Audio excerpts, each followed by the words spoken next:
ጉራጌ ገብተናል። አብዛኛው ሰው ጉራጌ ሲባል መስቀልና ክትፎ፣ መርካቶና ሱቆቻቸውን የሚያስታውሰው። በእርግጥ የአይኤምኤፍ ኢኮኖሚስቶች፣ የዓለም ባንክ ተንታኞች የማይረዱት ውስብስቡ የመርካቶ ንግድ እንዴት ለእነሱ በደንብ እንደተገለጠላቸው ቃዋ እየጠጣን ማውራታችን አይቀርም። የጉራጌ የጎጆ ቤት፣ የቃቄ ወርዶት፣ የጆካ ቂጫ፣ ቆጮና ጭፈራቸው ቀኑን ሙሉ ብናወራው አያልቅም። ለዛሬው ግን ከ15ኛው ክፍለ ዘመን ጀምሮ ጠብቀው ያቆዩትን ለዛሬቱ ኢትዮጵያ ምሳሌ መሆን የሚችል ብዙም ያልተወራለት አንድ ባህላቸውን ላሳየ።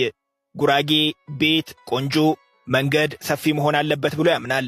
የምትመለከተው አንድ የጉራጌ የገጠር መንደር ነው። የመንገዱን ስፋት ልብ ብላ አስተውል። እዚህ መኪና አይገባም። ታዲያ የአንድ ትንሽዬ የገጠር መንደር መንገድ ለምን በዚህ ደረጃ ሰፊ መሆን አስፈለገው? ማንስ ገነባው ካልከኝ 600 ዓመታትን ወደ ኋላ ልመልስ ነው። ነገርየው ጀፎረ ይባላል። አውራ ጎዳና ልትለው ትችላለህ። ጥንታዊ የጉራጌ ብሔረሰብ የምህንድስና ጥበብ ነው። ዘንድሮ ለሎጅ ታስበው የሚገነቡ